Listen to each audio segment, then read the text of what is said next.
तो बच्चों आज स्टार्ट करते हैं optical isomerism in coordination compound.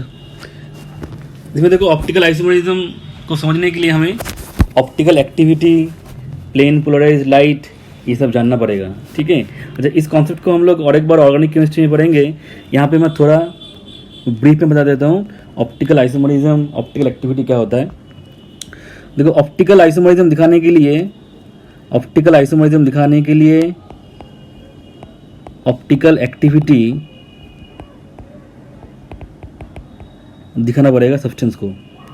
Optical activity दिखाना पड़ेगा सब्सटेंस को। Now what is this optical activity? देखो लाइट होता है, ठीक है। अब लाइट में बहुत सारा वेवलेंथ का लाइट हो सकता है। अगर एक पर्टिकुलर वेवलेंथ का लाइट होता है तो उसको हम बोलेंगे मोनोक्रोमेटिक लाइट। मोनोक्रोमेटिक लाइट मतलब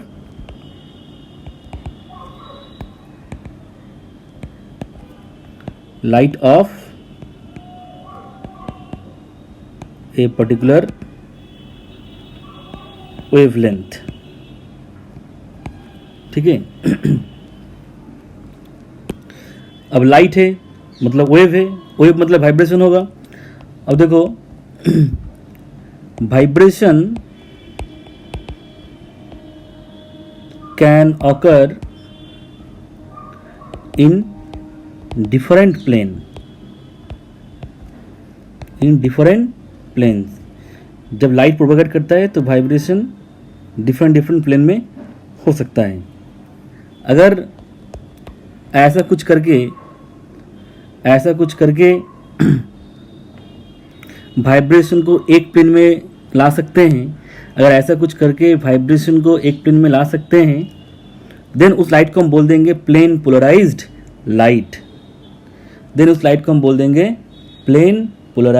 लाइट।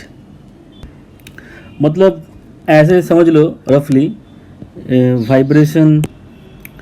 वाइब्रेशन आपका मान लो इस प्लेन में हो रहा है। ये एक ऐसा प्लेन है, ये एक ऐसा प्लेन है, और एक ऐसा प्लेन है, ऐसे बहुत सारे प्लेन हैं।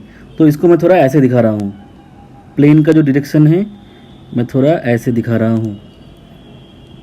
ये इस डायरेक्शन में, इस डायरेक्शन में, इस डायरेक्शन में, इस डायरेक्शन में, इस डायरेक्शन में, इस डायरेक्शन में।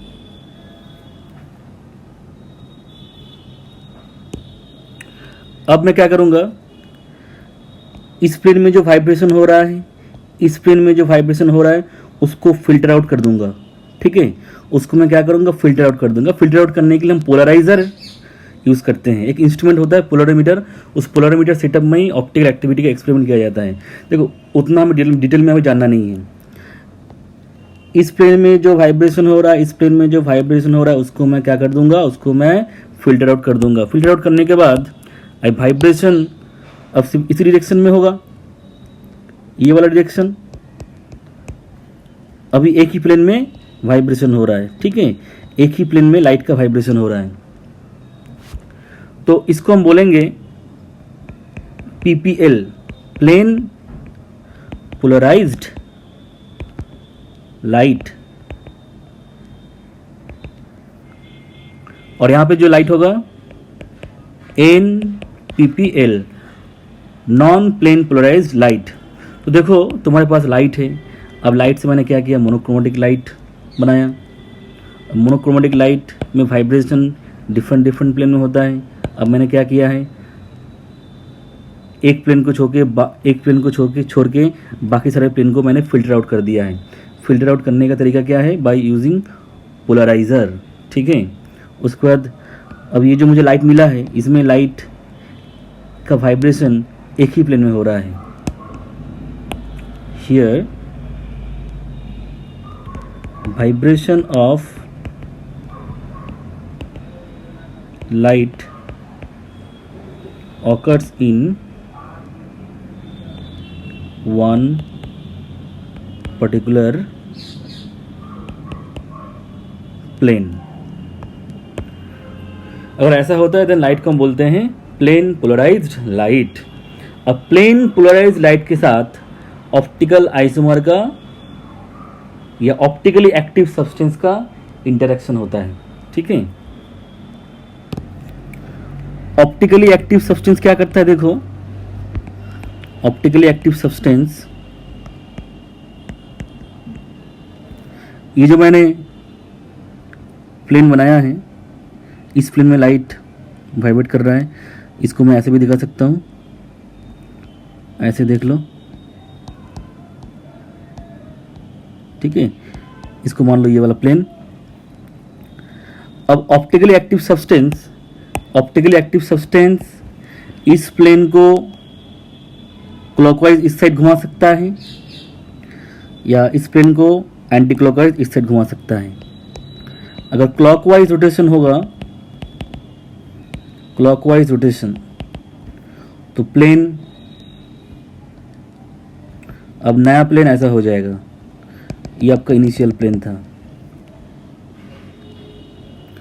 और अगर एंटी क्लॉकवाइज होगा तो नया प्लेन ऐसा हो जाएगा। अच्छा, ये जो रोटेशन है इसको हम बोलेंगे angle of rotation due to optical activity, या ऑप्टिकल रोटेशन बोलेंगे। थीटा को हम बोलेंगे ऑप्टिकल रोटेशन। अच्छा, मैं फिर से बोल रहा हूँ, इसके बारे में डिटेल में हम लोग ऑर्गेनिक में पढ़ेंगे अच्छे से, ठीक है। तो ऑप्टिकली एक्टिव सब्सटेंस क्या करता है, प्लेन पोलराइज्ड लाइट के साथ दो तरीके से इंटरेक्शन कर सकता है। एक बार क्या कर रहा है, प्लेन पोलराइज्ड लाइट का जो प्लेन है उसको क्लॉकवाइज घुमा रहा है, और एक बार क्या कर रहा है, प्लेन पोलराइज्ड लाइट का जो प्लेन है उसको एंटी क्लॉकवाइज घुमा रहा है, ठीक है। अगर क्लॉकवाइज रोटेशन होगा, अगर क्लॉकवाइज रोटेशन होता है तो उसको हम बोलते हैं पॉजिटिव रोटेशन, और उसका नाम होता है डेक्स्ट्रो। अगर एंटी क्लॉकवाइज रोटेशन होगा उसको हम बोलते हैं नेगेटिव रोटेशन, उसका नाम होता है लीवो। डेक्स्ट्रो रोटेटरी, लीवो रोटेटरी, ठीक है। तो ऑप्टिकली एक्टिव सब्सटेंस दो टाइप का होता है, एक तो होता है डेक्स्ट्रो रोटेटरी और एक होता है लीवो रोटेटरी। एक पॉजिटिव ऑप्टिकल रोटेशन और एक आपका नेगेटिव ऑप्टिकल रोटेशन, ठीक है बच्चों। तो optically active substance plane polarise light का जो प्लेन है उसको क्लॉकवाइज रोटेट कर सकता है, एंटी क्लॉकवाइज रोटेट कर सकता है, ठीक है।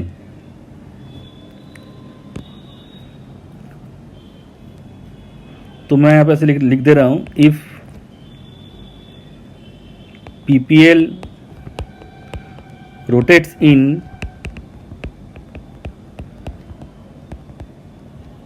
clockwise direction, देन उसको हम बोलेंगे डी फॉर्म, डी मतलब dextro. If PPL rotates in anticlockwise direction, उसको हम बोलेंगे एल या लीवो रोटेटरी, ठीक है बच्चों। तो ये आपका है ऑप्टिकल एक्टिविटी। जब कोई optically active substance plane polarise light के साथ इंटरेक्शन करता है, तब वो प्लेन पोलराइज लाइट का जो प्लेन है उसको क्लॉकवाइज भी घुमा सकता है, उसको एंटी क्लॉकवाइज भी घुमा सकता है। Optically inactive substance plane polarise light को कुछ नहीं कर सकता, ठीक है। अब हमें देखना है या फाइन करना है कौन सा कंपाउंड ऑप्टिकली एक्टिव होगा, कौन सा कंपाउंड ऑप्टिकली इनएक्टिव होगा। यही सबसे इंपॉर्टेंट है, कौन ऑप्टिकली एक्टिव होगा, कौन ऑप्टिकली इनएक्टिव होगा।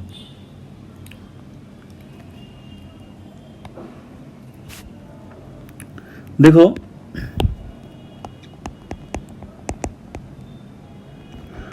ऑप्टिकली एक्टिव होने का दो क्राइटेरिया है। Plane of symmetry should be absent in the compound. दूसरा है centre of symmetry should be absent in the compound. मतलब यहाँ पे plane of symmetry and centre of symmetry दोनों एब्सेंट होना चाहिए। प्लेन ऑफ सिमेट्री क्या है, सेंटर ऑफ सिमेट्री क्या है, इसको हम थोड़ी देर में बता रहे हैं। अच्छा, अगर ये दो क्राइटेरिया फुलफिल होता है देन कंपाउंड आपका हो जाएगा ऑप्टिकली एक्टिव। तो ये क्राइटेरिया है, ठीक है। अच्छा, ये दोनों क्राइटेरिया फुलफिल होने से और एक चीज़ होता है, या ऑप्टिकली एक्टिव होने से और एक चीज़ होता है। देखो क्या होता है, the mirror image of the compound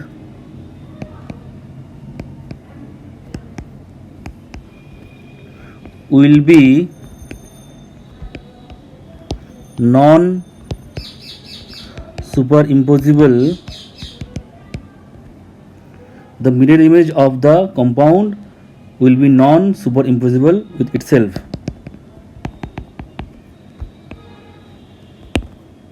मतलब ये अगर ये दोनों क्राइटेरिया सेटिस्फाई होता है, देन उस सब्सटेंस का जो मिरर इमेज बनेगा that will be non super imposable with it self. अब ये सारे पॉइंट्स क्या हैं मैं आपको भी बताऊंगा।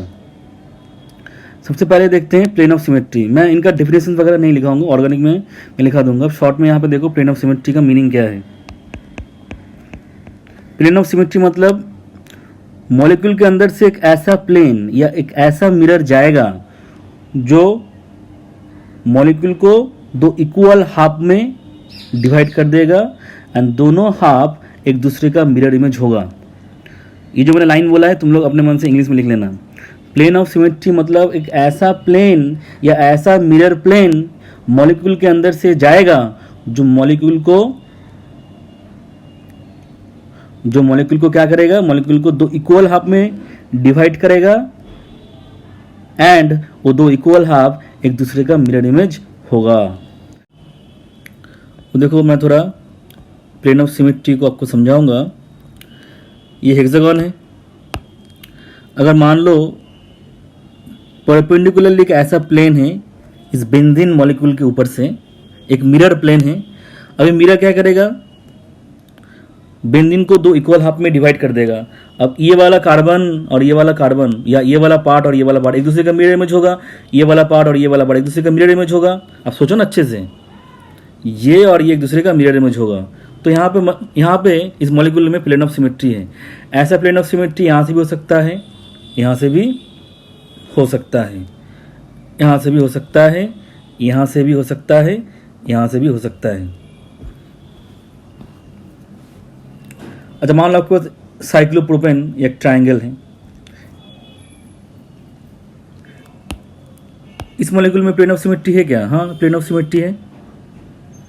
अब यहाँ से एक प्लेन को सोचो, परपेंडिकुलर एक प्लेन सोचो, तो ये वाला पार्ट और ये वाला पार्ट एक दूसरे का मिरर इमेज हो जाएगा। ये वाला मिरर प्लेन मॉलिक्यूल को दो इक्वल हाफ में डिवाइड करेगा। अच्छा एक स्क्वायर प्लेन सोचो, स्क्वायर प्लेनर मॉलिक्यूल, यहाँ पे एम है, यहाँ पे है ए, यहाँ पे है ए, यहाँ पे बी, यहाँ पे बी। एक स्क्वायर प्लेनर मॉलिक्यूल है, ठीक है। अब इसके अंदर प्लेन ऑफ सिमेट्री होगा क्या? अब सोचो अच्छे से। अगर हम यहां से बनाएंगे, अगर प्लेन हम ऐसे बनाएंगे, देन ये और ये एक दूसरे का मिरर इमेज नहीं होगा, मतलब ये वाला आपका प्लेन ऑफ सिमेट्री नहीं है। लेकिन अगर हम यहां से बनाएंगे, अगर यहां से हम प्लेन बनाते हैं, मतलब इस एम के ऊपर मैं परपेंडिकुलरली एक मिरर प्लेन को रख रहा हूं, तो तब ये ए और ये ए एक दूसरे का मिरर इमेज हो जाएगा, ये बी और ये बी एक दूसरे का मिरर इमेज हो जाएगा। तो यही होता है प्लेन ऑफ सिमेट्री। इसमें प्लेन ऑफ सिमेट्री है, इसमें प्लेन ऑफ सिमेट्री है, इसमें प्लेन ऑफ सिमेट्री है।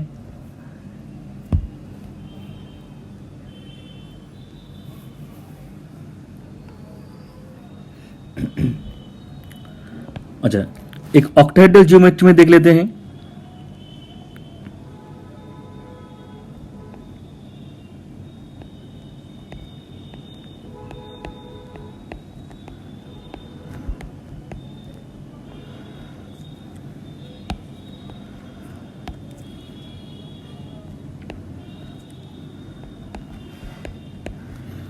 अब इस मॉलिक्यूल के अंदर देखो, इस मॉलिक्यूल के अंदर देखो, ये जो स्क्वायर प्लेन है, ये स्क्वायर प्लेन ही आपका एक मिरर प्लेन है।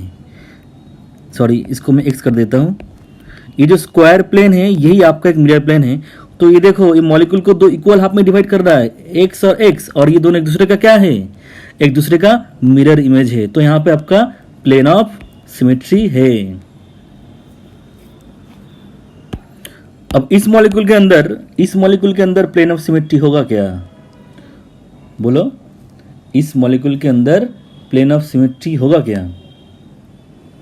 सोचो अच्छे से।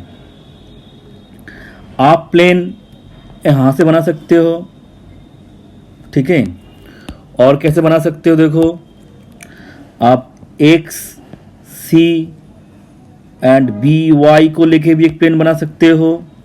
अब एक्स ए वाई डी इसको लेके भी एक स्क्वायर प्लेन बना सकते हो। किसी भी प्लेन में, किसी भी मिरर प्लेन में आप देखना, मॉलिक्यूल दो इक्वल हाफ में डिवाइड नहीं होगा। मतलब इस मॉलिक्यूल के अंदर प्लेन ऑफ सिमेट्री नहीं है।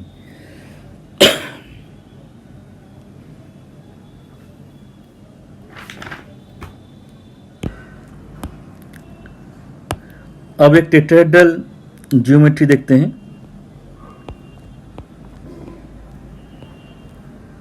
ए ए, इसको बी सी। अच्छा, इस बॉन्ड को मैं फ्रंट साइड कर देता हूँ, इस बॉन्ड को मैं बैक साइड कर देता हूँ, और ये दोनों बॉन्ड सेम प्लेन में होगा। अब देखो, इस मॉलिक्यूल के अंदर कोई प्लेन ऑफ सिमेट्री होगा क्या? देखो, मैंने यहाँ पे जो टेट्राहेड्रल ज्योमेट्री बनाया है, ये दिखने में ऐसा नहीं है। एक्चुअली में आपको लगेगा ये वाला एंगल आपका 120 डिग्री से ज़्यादा है, लेकिन ये 109 डिग्री है। यहाँ पे एक प्लेन ऑफ सिमेट्री होगा। आप पेन लेके बना के देखना टेट्राहेड्रल ज्योमेट्री को, ऐसे करके। बी एंड सी आपका जिस प्लेन में होगा, ये C M and B same plane में होंगे, होगा नहीं होगा? जैसे आपका H2 मॉलिक्यूल है, ये हाइड्रोजन ऑक्सीजन हाइड्रोजन तीनों सेम प्लेन में है। सिमिलरली यहाँ पे देखो, ये सी बी एंड एम ये तीनों आपका सेम प्लेन में होगा, तो प्लेन थोड़ा ऐसा दिखेगा। अब ये वाला प्लेन क्या करेगा, इस मॉलिक्यूल को दो इक्वल पार्ट में डिवाइड करेगा, एक ए और एक ए, और ये आपका एक दूसरे का मिरर इमेज होगा। यहाँ पे आपको लगेगा ये तो मॉलिक्यूल को इक्वल हाफ में डिवाइड नहीं कर रहा है, लेकिन एक्चुअली मॉलिक्यूल को इक्वल हाफ में डिवाइड करेगा। आप एक बार पेन लेके करके देखना, ठीक है।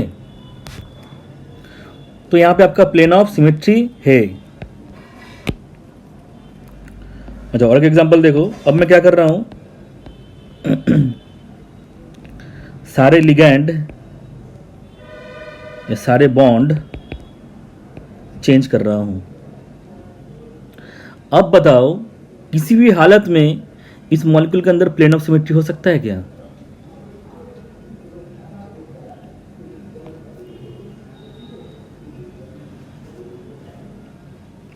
अगर तुम सी एंड डी को लेके एक प्लेन बनाओगे तो मॉलिक्यूल को इक्वल हाफ में डिवाइड नहीं कर पाएगा, एक साइड बी होगा और एक साइड ए होगा। आप अगर ए एंड बी को लेके एक प्लेन बनाओगे, तो मॉलिक्यूल को इक्वल पार्ट में डिवाइड नहीं कर पाएगा, एक साइड में सी होगा और एक साइड में डी होगा।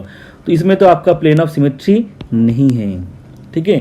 तो आई होप आप लोगों को थोड़ा प्लेन ऑफ सिमेट्री के बारे में आइडिया लगा होगा। इसके बारे में हम लोग और भी बाद में पढ़ेंगे स्टीरियोकेमिस्ट्री में, ऑर्गेनिक केमिस्ट्री के अंदर। अच्छा, प्लेन ऑफ सिमेट्री में आपको एक चीज ध्यान रखना है, if molecule is planar then the molecular plane will be plane of symmetry। जैसे ये एक मॉलिक्यूल देखो,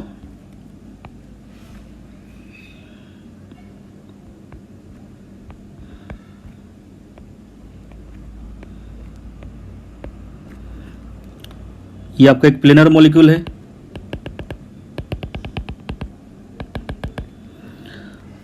अब जिस प्लेन में ये मॉलिक्यूल है, वही प्लेन इस मॉलिक्यूल को दो इक्वल पार्ट में डिवाइड करेगा। जब मॉलिक्यूलर प्लेन ऑफ सिमेट्री होगा, इसका मीनिंग क्या है? मॉलिक्यूलर प्लेन क्या करेगा, यहाँ पे जो ए एटम है उसको आधा पार्ट, दो इक्वल पार्ट में डिवाइड करेगा। ये जो बी एटम है इसको दो इक्वल पार्ट में डिवाइड करेगा। एक्चुअली ए एटम ये क्या है, एक्चुअली इलेक्ट्रॉन डेंसिटी है, ऐसे स्फेरिकल इलेक्ट्रॉन डेंसिटी है, यहाँ पे स्फेरिकल इलेक्ट्रॉन डेंसिटी है, यहाँ पे स्फेरिकल इलेक्ट्रॉन डेंसिटी है, यहाँ पे आपका स्फेरिकल इलेक्ट्रॉन डेंसिटी है। तो मॉलिक्यूलर पेन क्या करेगा, ए को इक्वल पार्ट में डिवाइड करेगा, बी को इक्वल पार्ट में डिवाइड करेगा, ई एंड एफ को भी इक्वल पार्ट में डिवाइड करेगा। ठीक है, तो मॉलिक्यूलर प्लेन आपका हो जाएगा प्लेन ऑफ सिमेट्री। उसके बाद देख लेते हैं थोड़ा सेंटर ऑफ सिमेट्री। क्या देख लेंगे, सेंटर ऑफ सिमेट्री। अच्छा, सेंटर ऑफ सिमेट्री क्या है, मान लो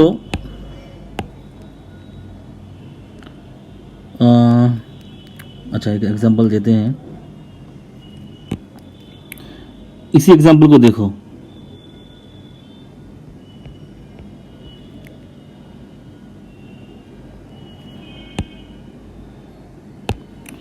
इस मॉलिक्यूल के अंदर बीच में जो सेंटर है, अब इस सेंटर से मैं ऐसे जा रहा हूं तो मुझे कार्बन मिला है। अब अपोजिट डायरेक्शन में स्ट्रेट लाइन में जाने से देखो मुझे फिर से कार्बन मिल रहा है एंड सेम एनवायरनमेंट मिल रहा है। सिमिलरली तुम यहाँ से जाओ, इस साइड जाओ, सेम मिलेगा, इस साइड जाओ, इस साइड जाओ, सेम मिलेगा। ठीक है, तुम्हें कैसे जाना है देखो, एक तुम सेंटर को इमेजिन करोगे, एकदम स्ट्रेट लाइन से ऐसे जाओगे और एक बार स्ट्रेट लाइन से ऑपोजिट में जाओगे। अगर तुम्हें सेम एनवायरनमेंट मिल जाता है, पूरे मॉलिक्यूल के अंदर ऐसा ही होता है, तुम्हें सेम एनवायरनमेंट मिल रहा है, तो मॉलिक्यूल के अंदर आपका सेंटर ऑफ सिमेट्री होगा। ठीक है, अच्छा मैं आपको एक प्रैक्टिकल मॉलिक्यूल, जैसे ये वाला मॉलिक्यूल ए बी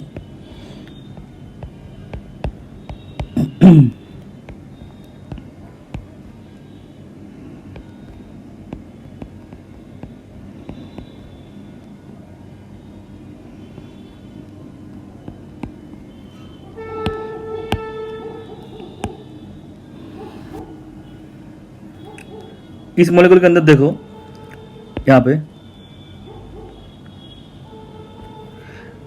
देखो मैं क्या कर रहा हूं,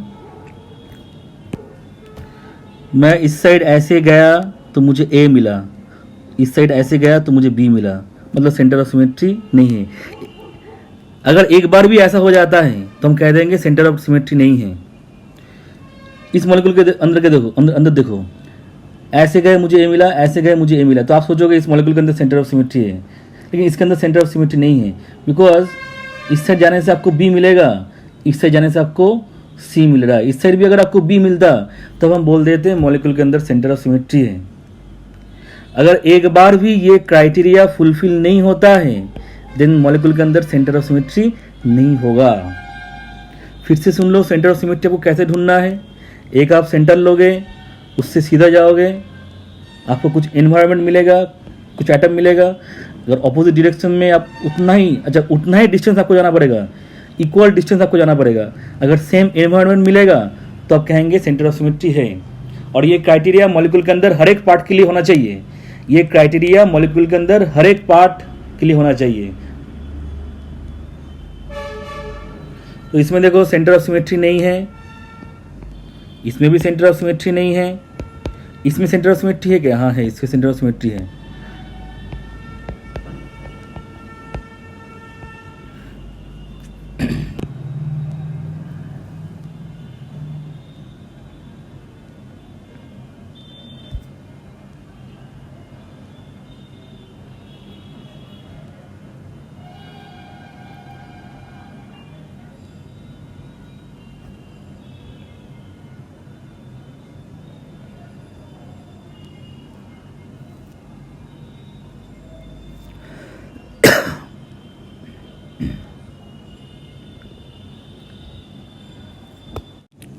अच्छा, अगर ऑप्टिकली एक्टिव है तो मॉलिक्यूल आपका कायरल होगा, chiral molecule. What is the meaning of chiral molecule? ये ऐसा मॉलिक्यूल है जिसका mirror image non superimposable होगा। The molecule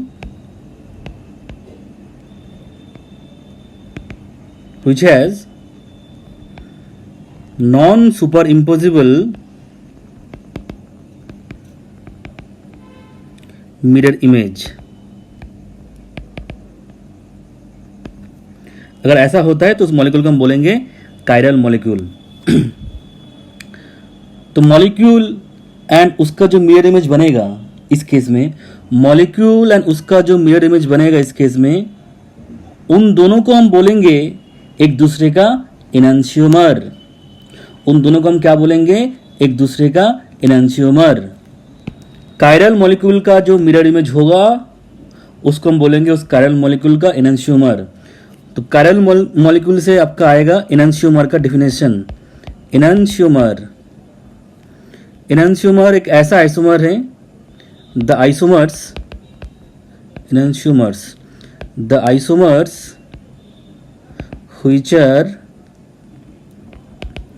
interrelated by non superimposable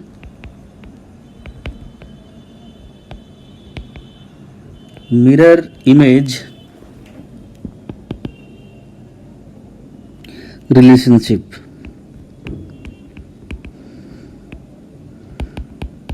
ठीक है,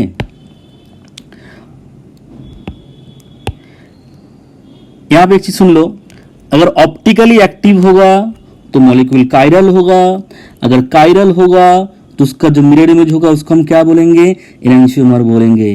मतलब ये तीनों term optically active, chiral molecule and enantiomer एक दूसरे से इंटर रिलेटेड है।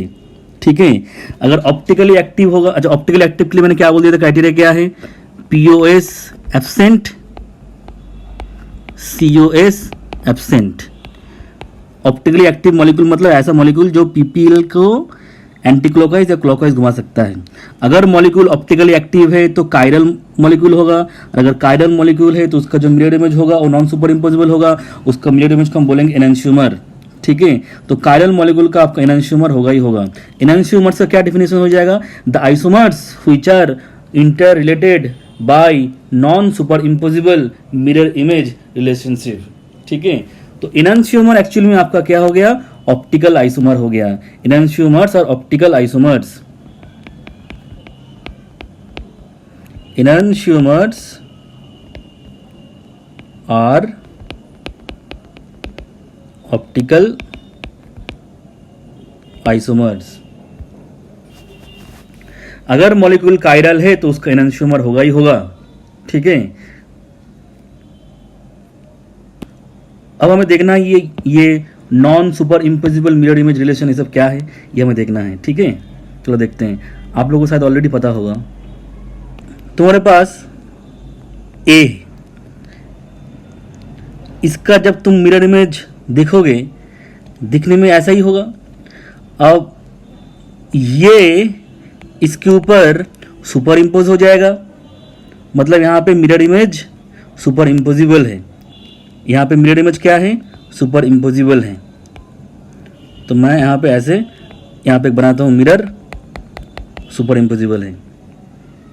जब तुम्हारा हाथ को देखो, ये आपका मान लो लेफ्ट हैंड है। ठीक है, ये आपका लेफ्ट हैंड का जिस साइड आपका वो रेखा वगैरह जो सब रहता है, वो जिसमें बाल नहीं है, सिंपल लैंग्वेज में वो ये वाला फेस है। अब इसका मिरर इमेज दिखने में क्या होगा? इसका मिरर इमेज दिखने में क्या होगा? मतलब अगर तुम इसका फोटो खींचोगे तो फोटो दिखने में कैसा होगा? तुम एक काम करना, अपना लेफ्ट हैंड को क्या करोगे? मिरर के सामने रखोगे। अब मिरर में जो इमेज दिखेगा उसका फोटो खींचना। क्या बोल रहे हो, समझ में आ रहा है? तुम लेफ्ट हैंड को मिरर के सामने पकड़ो, अब मिरर का जो इमेज बनेगा, मिरर में जो इमेज बनेगा उसका फोटो खींचो। तो फोटो खींचने के बाद देखो वो ऐसा होगा दिखने में। आई होप तुम लोगों को समझ में आ रहा होगा मैं क्या बोलने का कोशिश कर रहा हूं।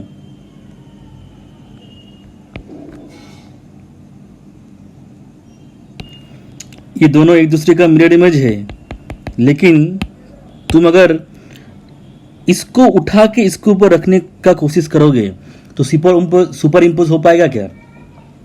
सुपर इम्पोज नहीं हो पाएगा। तो ये आपका नॉन सुपर इम्पोजिबल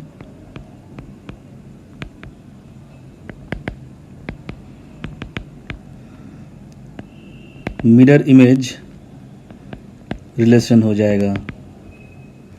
तो अगर मान लो ये एक मॉलिक्यूल है तो ये इसका होगा एनंशियोमर, तो इन दोनों को हम बोलेंगे एक दूसरे का एनंशियोमर।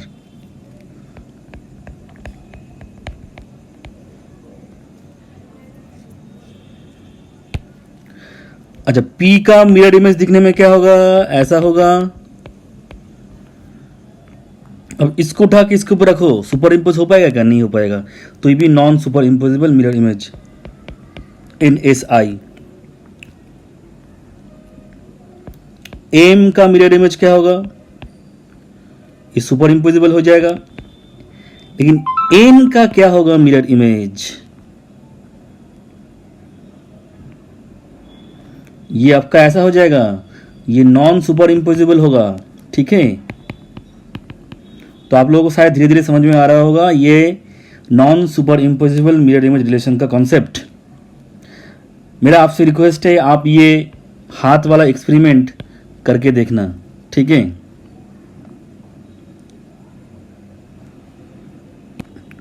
अच्छा, ये एक टेट्राहेड्रल अरेंजमेंट है। यहाँ पे एम के सराउंडिंग में सारे एटम डिफरेंट है। अब इसका मिरर इमेज दिखने में ऐसा होगा।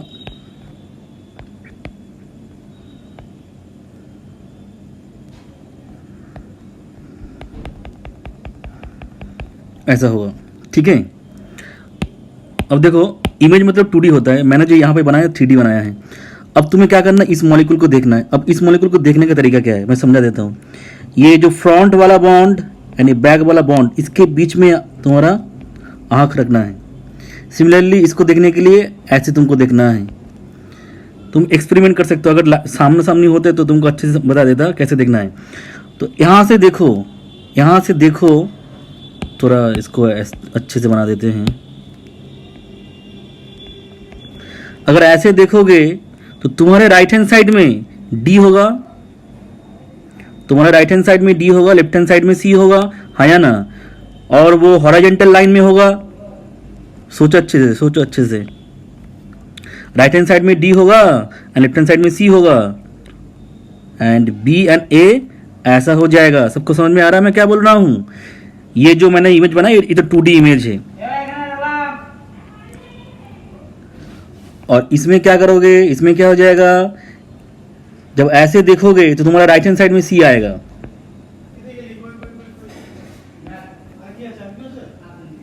ये मैंने थोड़ा कुछ, अच्छा ये ए है, हाँ। अब देखो ये और ये एक दूसरे का मिरर इमेज है, लेकिन अगर तुम इसको उठा के इसके ऊपर, मतलब इस इमेज को पकड़ के इसके ऊपर रखोगे तो सुपर इम्पोज हो पाएगा क्या? सुपर इम्पोज नहीं हो पाएगा। ठीक है, मतलब यहां पे हो जाएगा NSI। ये वाला पार्ट आप लोग बहुत ही अच्छे से पढ़ोगे। ये तुम लोगों ने SN1 SN2 में स्टीरियोकेमिस्ट्री में देखा था, अगर आप लोगों को याद आ रहा होगा। अच्छा, मैं यहां पे इसको नाम दे रहा हूं A, इसको नाम दे रहा हूं A, इसको नाम दे रहा हूं A' मॉलिक्यूल। ठीक है, यहां पे A एंड A' को हम बोलेंगे एक दूसरे का enantiomer. Here A and A' are enantiomer of each other.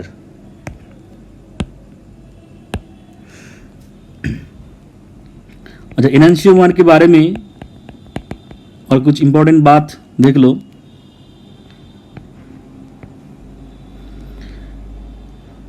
अब एनंशियोमर में क्या होता है, एक एनंशियोमर आपका पीपीएल को या तो क्लॉकवाइज घुमाएगा या तो एंटी क्लॉकवाइज घुमाएगा। मान लो एनंशियोमर ए क्लॉकवाइज घुमा रहा है पीपीएल को, मतलब डी है, डिक्स्ट्रो रोटेटरी है, तो जो ए डैश होगा वो एंटी क्लॉकवाइज घुमाएगा, ये गारंटी है।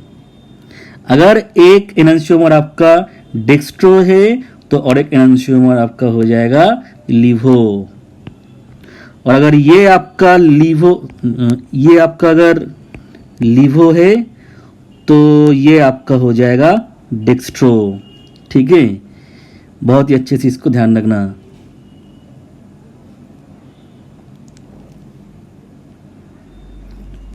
अच्छा, तुम लोगों ने रेसिंग मिक्सचर बताया था ऑर्गेनिक केमिस्ट्री में, अगर एक मिक्सचर में ए 50% है, ए डैश 50% है, तो एक का पॉजिटिव रोटेशन और एक का नेगेटिव रोटेशन इक्वल अमाउंट में दोनों हैं, तो अल्टीमेटली क्या हो जाएगा, ऑप्टिकली इनएक्टिव हो जाएगा। ठीक है, वो सब तो फिर से हम ऑर्गेनिक केमिस्ट्री पढ़ेंगे।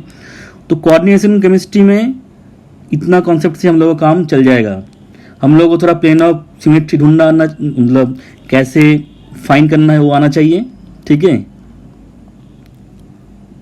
और एक आध जगह पे आपका सेंटर ऑफ सिमेट्री लगेगा। अच्छा, और एक चीज़ आपको बताना जरूरी है, ये देखो ये टेट्राहेड्रल है। टेट्राहेड्रल ज्योमेट्री में अगर सेंट्रल एटम के साथ 4 अलग अलग एटम लगा है या ग्रुप लगा है, देन उस सेंटर को हम बोलेंगे कायरल सेंटर। Chiral centre. अच्छा, मैं यहाँ पे बोल रहा हूँ कायरल सेंटर होने से ही मॉलिक्यूल कायरल हो जाएगा, इसको कोई गारंटी नहीं है। कायरल सेंटर का डेफिनेशन क्या है, the centre which is tetrahedrally bonded to 4 different ligands या atoms या groups is called chiral centre. मतलब देखो, ये वाला सेंटर आपका कायरल सेंटर है इस मॉलिक्यूल के अंदर, और इस मॉलिक्यूल के अंदर भी ये वाला सेंटर आपका कायरल सेंटर है, बिकॉज देखो चारों अलग अलग यहाँ पे लिगेंड लगा है ए बी सी डी। अब ये एक वेरी वेरी इंपॉर्टेंट पॉइंट आपको ध्यान रखना है, if in a molecule there is only one chiral center, then the molecule will be optically active या chiral मॉलिक्यूल। अगर एक कायरल सेंटर है तो गारंटी है वो मॉलिक्यूल ऑप्टिकली एक्टिव होगा या कायरल मॉलिक्यूल होगा। लेकिन अगर मोर देन 1 कायरल सेंटर है तब कोई गारंटी नहीं आपका ऑप्टिकली एक्टिव होगा या कायरल होगा। देखो, कायरल सेंटर के साथ कायरल मॉलिक्यूल को कंफ्यूज मत करना। कायरल मॉलिक्यूल मतलब ऑप्टिकली एक्टिव, और कायरल सेंटर एक एटम है। ठीक है, अच्छा, मोर देन 1 कायरल सेंटर होने से ही ऑप्टिकली एक्टिव होगा या नहीं होगा, ये हम लोग ऑर्गेनिक केमिस्ट्री में पढ़ेंगे। आपको ये लाइन अगर यहाँ पर लिखना है तो लिख सकते हो, if more than 1 chiral centre present then there is no guarantee that the molecule will be optically active और इनएक्टिव। चलो मैं लाइन लिख देता हूँ वो,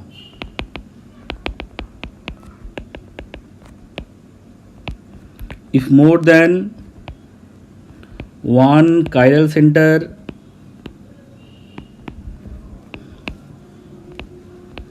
present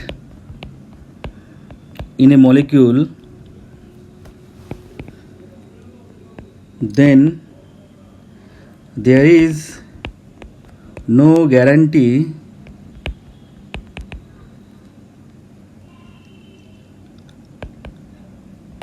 that the molecule will be chiral और ऑप्टिकली एक्टिव। ठीक है, अभी हम लोग क्या करेंगे, ऑप्टिकल एक्टिविटी का कॉन्सेप्ट कोऑर्डिनेशन कंपाउंड के अंदर लगाएंगे। इसमें हम सबसे पहले देखेंगे कोऑर्डिनेशन नंबर 4। तो OI इन कोऑर्डिनेशन नंबर 4, और इसमें सबसे पहला हम देखेंगे टेट्राहेड्रल।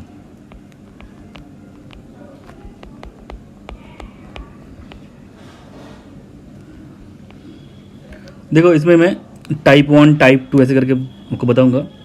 जैसे अगर MABCD है, अगर चारों अलग अलग लिगेंड है तो ये आपका कायरल सेंटर होगा and only one chiral centre होगा, मतलब ये आपका ऑप्टिकली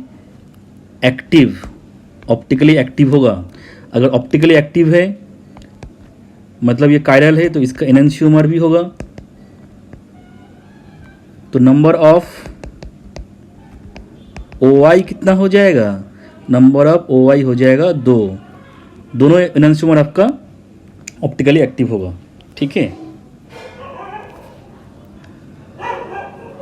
उसके बाद है टाइप 2। ये MA2B2, ये आपका MA2BC, इन दोनों मॉलिक्यूल के अंदर कोई कायरल सेंटर है क्या? एक भी कायरल सेंटर नहीं है।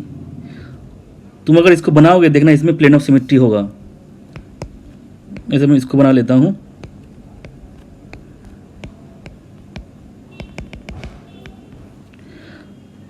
अब A एंड M जिस प्लेन में है वो प्लेन मॉलिक्यूल को दो इक्वल पार्ट में डिवाइड करेगा, तो इस मॉलिक्यूल के अंदर प्लेन ऑफ सिमेट्री है।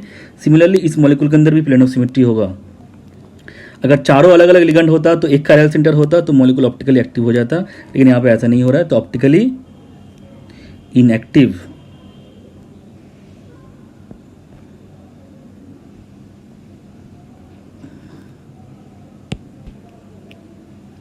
OIA ऑप्टिकली इनएक्टिव, मतलब यहाँ पे कोई एनेंशियोमर नहीं होगा, कोई ऑप्टिकल आइसोमर नहीं होगा, ऑप्टिकल आइसोमर नहीं होगा। अब देखो हम बाइडेंटेड लिगेंड के लिए देखेंगे इनके सब टेट्राहेड्रल, ये आपका हो गया टाइप 3। अब बाइडेंटेड में आपका MAB होल ट्वाइस या आपका MAA होल ट्वाइस। अब देखो अगर बाइडेंटेड लिगेंड सिमेट्रिकल लिगेंड है,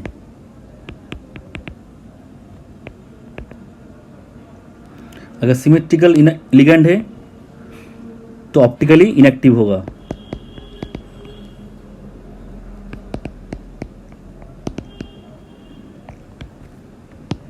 ये सिमेट्रिकल लिगेंड अनसिमेट्रिकल लिगेंड क्या है बता रहे हैं अभी।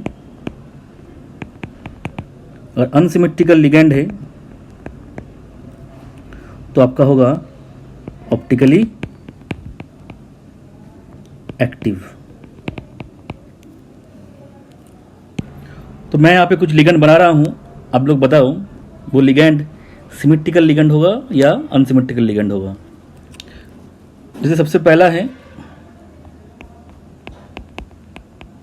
Ethylene diamine. अब ये लिगेंड सिमेट्रिकल लिगेंड है या नहीं? देखो सिमेट्री देखने के लिए एक्चुअली हमें axis of symmetry, plane of symmetry, centre of symmetry वगैरह वगैरह चाहिए।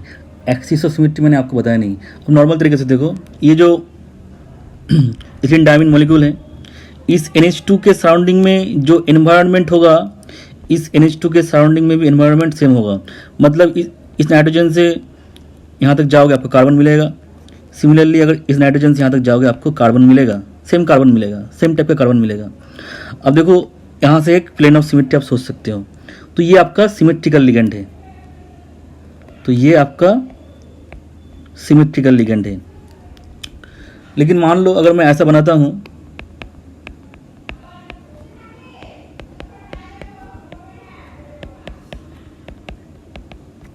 ये वाला लिगैंड, ये लिगैंड आपका सिमेट्रिकल होगा क्या? तो इसमें दिख ही रहा है आपका ये लिगैंड सिमेट्रिकल नहीं होगा, प्लेन ऑफ सिमेट्री वगैरह कुछ नहीं होगा, ठीक है।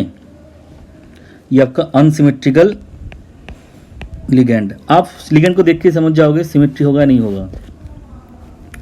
अच्छा, और एक देखो, जैसे मैं इसको बनाता हूँ, इस लिगैंड को देखो,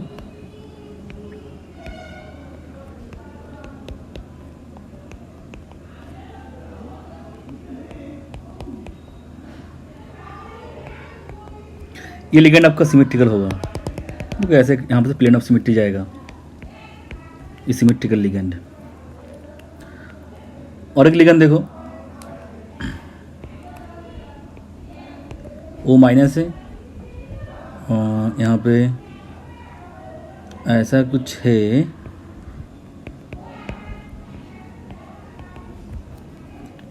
ये देखो ये आपका AA टाइप का लिगैंड है, इसमें भी सिमेट्री है क्या? इसमें देखो सिमेट्री नहीं होगा, ये अनसिमेट्रिकल है।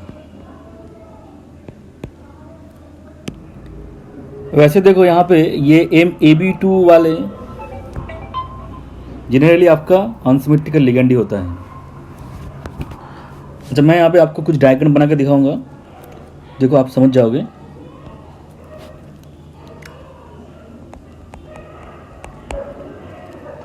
ये ऐसा है, अब मैं इसका बनाता हूँ, देखो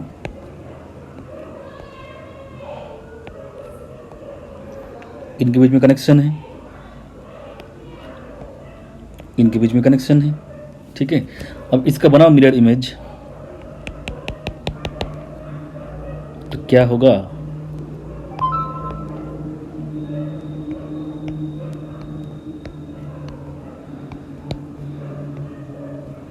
अब यहां पे सोचो,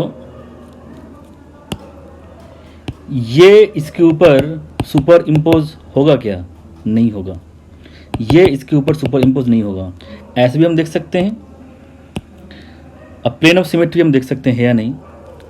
यहाँ से आप एक प्लेन सोचो, जिस प्लेन में आपका MAB है, तो इस साइड B होगा, इस साइड A होगा, तो इक्वल पार्ट में तो डिवाइड नहीं हो रहा है, तो प्लेन ऑफ सिमेट्री भी नहीं है, ठीक है। तो यहाँ पे आपका ऑप्टिकल आइसोमरिज्म होगा, optically active, number of optical isomer होगा आपका 2। अच्छा, नेक्स्ट एग्जांपल देखो, MAA होल ट्वाइस। अब यहाँ पे AA आपका सिमेट्रिकल लिगैंड है,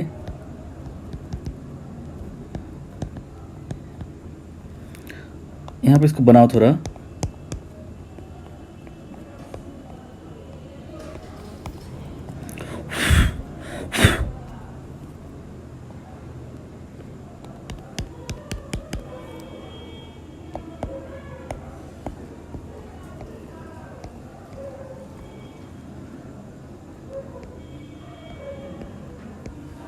ये हो गया इसका मिरर इमेज। अब यहाँ पे देखो, अपेरेंटली आपको लगेगा ये वाला मिरर इमेज इसके ऊपर सुपर इम्पोज नहीं करेगा, लेकिन अब ये बताओ, अगर मैं इस मॉलिक्यूल को रोटेट करता हूँ या फ्लिप करता हूँ, ये मॉलिक्यूल चेंज होगा क्या? अगर मैं मॉलिक्यूल को रोटेट करता हूँ, फ्लिप करता हूँ, रोटेट मतलब यहाँ पे किसी एक बॉन्ड को पकड़ कर रोटेट कर दो, ठीक है। अच्छा, यहाँ पे देखो, ये वाला आपका फ्रंट साइड में है, ये वाला आपका बैक साइड में है, यहाँ पे ये फ्रंट साइड में है, यहाँ पे आपका बैक साइड में है। अब तुम क्या करो, A को पकड़ के मॉलिक्यूल को कर दो रोटेट, मतलब A के ऊपर से एक्सिस लगा के मॉलिक्यूल को कर दो 180 डिग्री रोटेट, तो देखो ये बन जाएगा।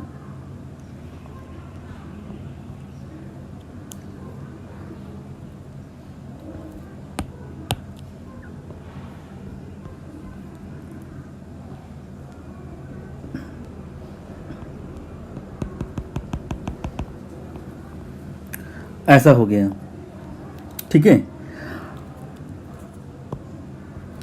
अब देखो, ये इसके साथ सुपर इम्पोजिबल है, हम ऐसे भी मिरर इमेज रिलेशन निकाल सकते हैं, एक्चुअल मॉलिक्यूल के लिए हम ऐसा करना पड़ेगा। अच्छा, इसके लिए देखो, इसको अगर हम रोटेट करते हैं, इसको पकड़ के रोटेट कर दो तो क्या हो जाएगा। अच्छा, यहाँ पे एक चीज़ देखो, ये आपका फ्रंट साइड में है, ये आपका बैक साइड, ये फ्रंट साइड, ये आपका बैक साइड। रोटेट कर दो, रोटेट करने के बाद बी यहाँ पे आ गया, ऐसा हो गया। अब देखो ए यहाँ पे बैक साइड में था, रोटेट करने के बाद ए आपका फ्रंट साइड में आ जाएगा। आप रोटेट करके देख सकते हो, 180 डिग्री रोटेट कर दो तो ए आपका फ्रंट साइड में आ जाएगा, बी आपका बैक साइड में आ जाएगा। अब ये और ये एक दूसरे के साथ सुपर इम्पोज हो रहा है क्या? नहीं हो रहा है। मतलब यहाँ पे ये वाला स्पीसीज आपका ऑप्टिकली एक्टिव होगा, ये वाला आपका ऑप्टिकली इनएक्टिव होगा। अच्छा, यहाँ पे और एक तरीका है, देखो ये जैसे इसके ऊपर से प्लेन चला दो तो ये प्लेन मॉलिक्यूल को 2 इक्वल पार्ट में डिवाइड करेगा और 2 इक्वल पार्ट एक दूसरे के मिरर इमेज होगा। ठीक है, तो ये वाला आपका ऑप्टिकली इनएक्टिव है। अच्छा, यहाँ पे आपको थोड़ा कन्फ्यूजन हो सकता है आप लोग, लेकिन इस जगह को एक बार रिपीट करके सुनना। इस जगह पे देखो, इसको आपको लगेगा इसके साथ सुपर इम्पोज नहीं कर रहा है, लेकिन अगर मैं इस मॉलिक्यूल को घुमाता हूँ या फ्लिप करता हूँ, मॉलिक्यूल सेम रहेगा। अब इसके साथ इसका देखो सुपर इम्पोज हो रहा है नहीं, मतलब इन दोनों का ओरिएंटेशन स्पेस में, इन दोनों का ओरिएंटेशन देखो सेम होगा डिफरेंट होगा? सेम होगा। इन दोनों का स्पेस में ओरिएंटेशन स्पेस में डिफरेंट होगा, लेकिन यहाँ पे इसका और इसका ओरिएंटेशन स्पेस में अलग अलग है, इसका और इसका स्पेस में ओरिएंटेशन अलग अलग है। मतलब ये दोनों एक दूसरे का एनहांसियोमर है। ठीक है,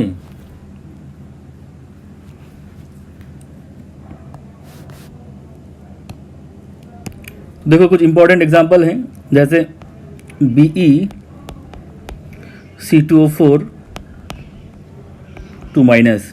सबसे पहले तो आपको ज्योमेट्री या हाइब्रिडाइजेशन फाइंड करना पड़ेगा। ये आपका sp3 होगा, ये आप फाइंड कर लेना। अब C2O4 ऑक्सलेट है, ऑक्सलेट ये तो आपको पता ही होगा। ऑक्सलेट आपका क्या है? सिमेट्रिकल लिगेंड होगा, सिमेट्रिकल बाइडेंटेड लिगेंड है, तो ये ऑप्टिकली इनएक्टिव है, तो ऑप्टिकल आइसोमरिज्म नहीं दिखाएगा। उसके बाद देखो जिंक ग्लाइसिन होल्टवाइस, थोड़ी देर पहले ही मैंने ग्लाइसिन का स्ट्रक्चर बताया था, आपको अगर याद होगा, ये आपका ग्लाइसिन था। ग्लाइसिन तो आपका अनसिमेट्रिकल है, और जिंक का यहाँ पे हाइब्रिडाइजेशन sp3 होगा, ये अनसिमेट्रिकल लिगेंड है, तो ऑप्टिकली एक्टिव होगा, मतलब ऑप्टिकल आइसोमरिज्म होगा, मतलब नंबर ऑफ ऑप्टिकल आइसोमर होगा 2। ठीक है, और एक एग्जांपल देख लो, जैसे ये